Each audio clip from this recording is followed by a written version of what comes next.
बुलढाण्यामध्ये होळी सणाच्या दिवशी राज्य शासनाचा आदर्श युवा शेतकरी पुरस्कार प्राप्त शेतकऱ्याची आत्महत्या। खडकपूर्णा जलाशयातून शेतकऱ्यांना शेतीसाठी पाणी मिळावे यासाठी शेतकऱ्याचं टोकाचं पाऊल। छत्रपती संभाजीनगरच्या कन्नडमध्ये सातकुंड या ठिकाणी मंत्री संजय शिरसाट यांच्याकडून दुर्घटनेतील मृतांच्या कुटुंबियांचं सांत्वन। मयतांच्या वारसांना 5 लाख रुपयांची मदत, जखमींना 50,000 रुपयांचं सानुग्रह। पुण्यामध्ये ठाकरे गटाकडून महिला सुरक्षेसंदर्भात होळी साजरी, तर गृहमंत्र्यांच्या राजीनाम्याची मागणी करत अत्याचाराविरोधात होळी पेटवत निषेध। परभणीमध्ये स्वाभिमानीकडून अर्थसंकल्प आणि शक्तीपीठ अधिसूचनेची होळी, स्वाभिमानी शेतकरी संघटनेकडून होळी पेटवत सरकारचा निषेध। रत्नागिरीतील जनावळी या गावामध्ये पारंपरिक पद्धतीने होळी पेटवून ग्रामदैवतेच्या शिमगोत्सवाला सुरुवात। सनई आणि ढोलाच्या तालावर पालखी नाचवण्यात चाकरमानी सुद्धा व्यस्त। कोकणात शिमगोत्सवाचा उत्साह, रत्नागिरीतील भोके गावामध्ये ढोल ताशाच्या गजरात पालखी प्रदक्षिणा, त्यानंतर होळीचं दहन। अमरावतीच्या मेळघाटात आदिवासींमध्ये होळीचा उत्साह, तर आदिवासी महिला आणि पुरुषांनी पारंपरिक वेशभूषेत केलं नृत्य। मेळघाटात 5 दिवस सुरू असतो होळीचा सण। गोंदिया जिल्ह्यामध्ये आज 2869 ठिकाणी होलिका दहन, तर सार्वजनिक सह खासगी होळ्यांचाही यामध्ये समावेश। सुरक्षेच्या दृष्टीने जिल्हाभरात पोलिसांचा चोख बंदोबस्त।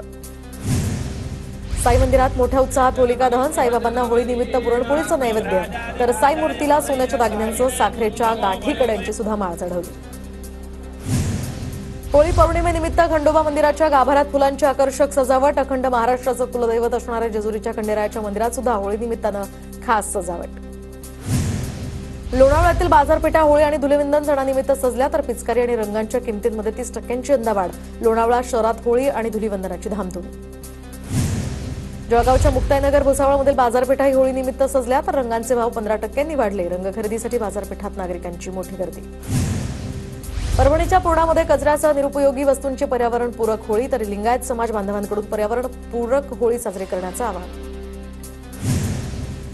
सोलापूरच्या पंढरपूरमधील अक्षरांगण या ठिकाणी जिल्हा परिषद शाळेत आधुनिक होळी, तर शाळेतील कचरा जाळून होळी करण्याचा 31 वर्षांपासूनचा हा उपक्रम। जालन्यातील बदनापूर तालुक्यात सुद्धा कंडारी तांडा या ठिकाणी लोकगीतं गाऊन बंजारा समाजाची होळी, तर पारंपरिक लोकगीतं म्हणत डफळ्याच्या तालावर तरुणांचा ठेका। धुळे शहरातही धुळवडीचा उत्साह, खंडेराव मंदिरामध्ये खंडेराव महाराजांवर फुलांची आणि रंगांची उधळण केल्यानंतर धुळवडीची सुरुवात। धुळे शहरातील अनेक वर्षांपासून ही परंपरा जपली जाते। नंदुरबारमध्ये लाडकी बहीण योजनेचे पैसे काढण्यासाठी महिलांची गर्दी, पोस्ट ऑफिस समोर महिलांच्या रांगा, तर होळी सणामुळे पैसे काढण्यासाठी महिलांची लगबग। जळगावच्या अंमळनेरमध्ये प्रांताधिकारी कार्यालयावर शेतकऱ्यांचा मोर्चा काढत अधिकाऱ्यांना घेराव। अतिवृष्टीनंतर झालेल्या नुकसानीचे पंचनामे न केल्यामुळे 29 गावांमधील शेतकरी नुकसान भरपाईपासून वंचित। जळगावच्या मुक्ताईनगरमध्ये महाविहार मुक्ती मोर्चाच्या समर्थनार्थ शांतता रॅली, तर महिलांसह नागरिकांची या रॅलीमध्ये मोठ्या संख्येनं सहभागी। पुण्याच्या दौंडमध्ये महाबोधी विहाराच्या समर्थनार्थ मोर्चामध्ये तरुणांचा मोठ्या संख्येनं सहभाग। 1949चा कायदा रद्द करण्याची मागणी। इचलकरंजी महानगरपालिकेच्या घंटागाडी चालकांचा संप, पगार आणि वाढीव भत्ता न दिल्यामुळे घंटागाडी चालकांनी पुकारला संप। महानगरपालिकेच्या अधिकाऱ्यांनी संपाची दखल न घेतल्यामुळे कर्मचाऱ्यांमध्ये नाराजीचा सूर। साताऱ्याच्या उडतरे या गावातील विद्यार्थ्यांनी काढली झाडांविषयी जनजागृती रॅली, तर मोठ्या संख्येनं शिक्षक आणि विद्यार्थ्यांसह ग्रामस्थांचाही यामध्ये सहभाग। हवामान विभागाकडून विदर्भात उष्णतेच्या लाटेचा इशारा, तर 11 पैकी 6 जिल्ह्यातील तापमान आता 40 अंश सेल्सिअसच्या पुढे। अकोल्यातही सर्वाधिक 41.3 अंश सेल्सिअस तापमानाची नोंद।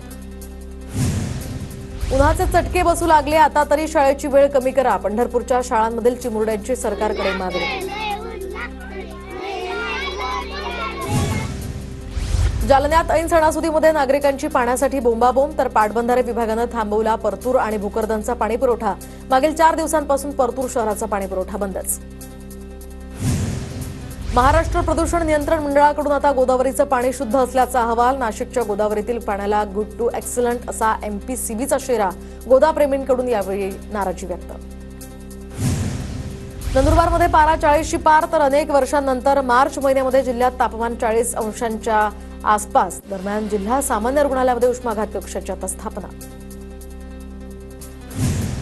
यवतमाळच्या आर्णीमध्ये रिक्षा चालकाकडून शालेय विद्यार्थिनीला निर्जन स्थळी नेऊन अत्याचाराचा प्रयत्न. म्हाळुंगी पॉइंट परिसरातली घटना.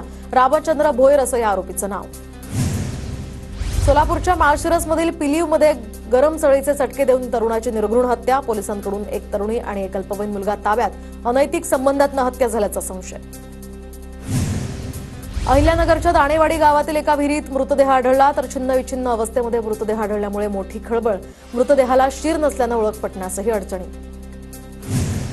पनवेलमध्ये मुलीला 29व्या मजल्यावरून फेकून आईची आत्महत्या. गुन्हा दाखल. पळसपे परिसरातली धक्कादायक घटना.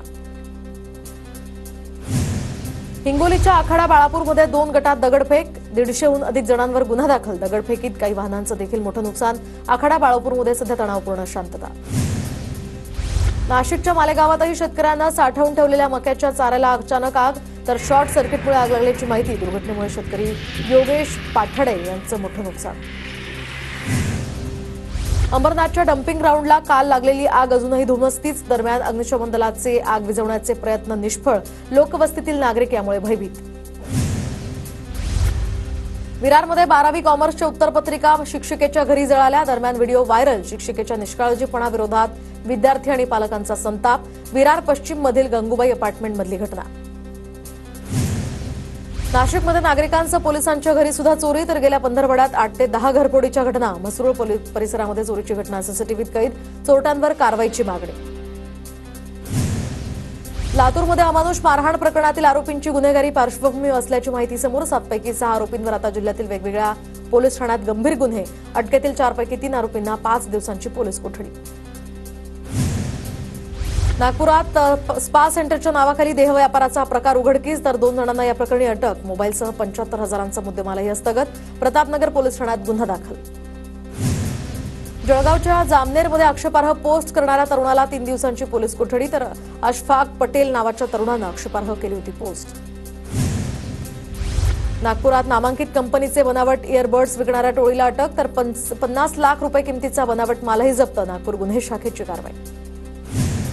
वाशिमच्या पैनगंगा नदी पात्रातनं रेतीचा अवैध उपसा तर महसूल विभागाचे जाणीवपूर्वक याकडे दुर्लक्ष. रिसोडमधील धोडप, करडा, पेनबोरी, किनखेड्यामध्ये रेतीचा अवैध उपसा. गडचिरोलीच्या सुरजागड ते गट्टा रस्त्यावर मोठे खड्डे पडल्यामुळे वाहनधारकांना अडचणी तर रस्ता मंजूर न झाल्यामुळे स्थानिकांमध्ये नाराजी. सुरजागड लोह खनिज प्रकल्पातनं जिल्ह्याला कोट्यवधींचा महसूल. हिंगणघाट कृषी उत्पन्न बाजार समितीमध्ये कापसाची मोठ्या प्रमाणात आवक तर 4 महिन्यांमध्ये 9,44,000 क्विंटल कापूस बाजारात. जळगावच्या 40 गावातील रांजण गावामध्ये कृषी पंपासाठी दिवसा 8 तास वीज मिळणार. यासाठी ग्रामपंचायतीकडून 12 एकर जमीन सोलर कंपनीकडे हस्तांतरित. शिवारात 4 मेगावॅटचा सोलर प्रकल्प तयार. अहिल्यानगरच्या दाणेवाडीमध्ये आढळलेल्या मृतदेहाची ओळख पटवून देण्यास रोख बक्षीस. दरम्यान वेळवंडी पोलिसांचं पत्रक. मृतदेहाची ओळख पटवण्याचं पोलिसांसमोर मोठा. यवतमाळमध्ये भटक्या श्वानाचा चिमुकल्यावर हल्ला. वणी शहरातल्या सदाशिवनगरमधली धक्कादायक घटना. सायकलवर असताना श्वानानं या चिमुकल्यावर केला हल्ला. नागपुरातील उमरेड कराडला जंगलात वाघांच्या मुक्त संचाराचा हा व्हिडिओ कॅमेऱ्यात कैद. वाघीण आपल्या बछड्यांसह जंगलात फिरताना कॅमेऱ्यात कैद. इंद्रजित माडवी यांच्या कॅमेऱ्यातलं हे दृश्य.